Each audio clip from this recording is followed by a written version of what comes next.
Olá pessoal, vocês estão bem? Bom, espero que sim. No vídeo de hoje eu quero falar como a ciência se constrói e se transforma ao longo do tempo. Então, chega comigo e vamos embarcar nessa viagem. Antes de começar, eu gostaria de perguntar para vocês se vocês já ouviram falar de paradigmas e anomalias.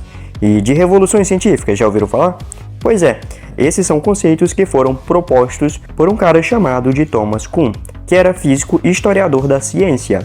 Ele escreveu um livro muito famoso em 1962, chamado A Estrutura das Revoluções Científicas, e nesse livro ele explica como a ciência funciona. Isso porque antes muitos estudiosos defendiam que a ciência evoluía de forma cumulativa e linear, sendo o conhecimento atual resultado do acúmulo linear de estudos anteriores.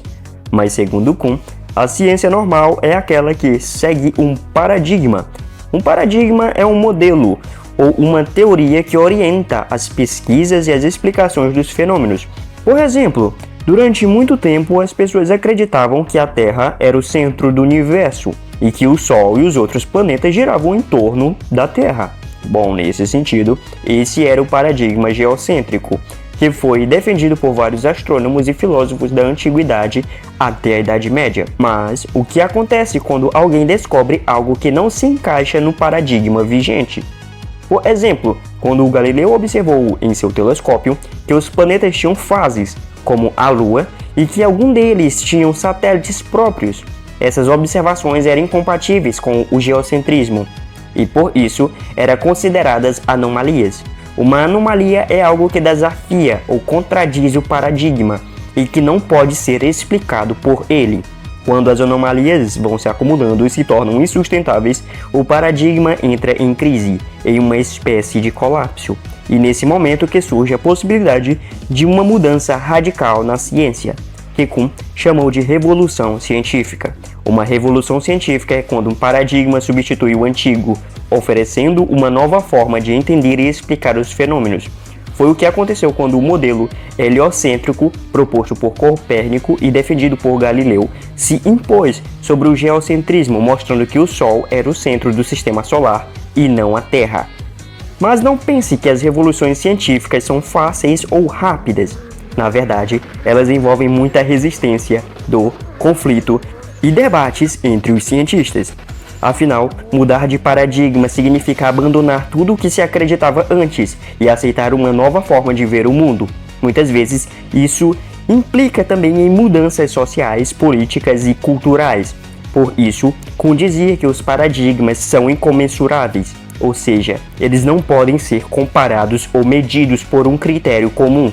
Cada um tem sua própria lógica e seus próprios valores. Um outro exemplo de revolução científica mencionada por Kuhn é a que ocorreu em razão da teoria atômica de Dalton. Até a proposição da teoria atômica daltoniana, no início do século XIX, não havia uma clara distinção entre o que atualmente chamamos de substância composta, por exemplo, a água ou o açúcar, e a de soluções, por exemplo, água misturada com açúcar.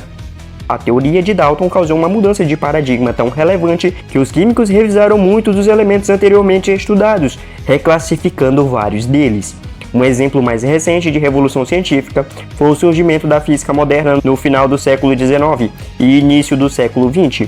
Nessa época, vários cientistas como Einstein, Planck, Bohr e outros desenvolveram novas teorias sobre a natureza da matéria, da energia, do espaço e do tempo. Essas teorias entraram em conflito com a física clássica de Newton, que era o paradigma dominante até então. A física moderna revelou aspectos surpreendentes e paradoxais do universo, como a relatividade, a mecânica quântica e a teoria da gravitação. Bom, pessoal, espero que vocês tenham gostado. Esse assunto nos mostra como a ciência é dinâmica e criativa, e não apenas uma coleção de fatos prontos e imutáveis, sempre em busca de novas respostas para perguntas que fazemos. Então, não aceitem tudo que jogam na cara de vocês, apenas busquem conhecimento. Qual a sua mensagem para a Terra, Bilu? Apenas que busque conhecimento. Deixem seus comentários abaixo, senta o like e até a próxima.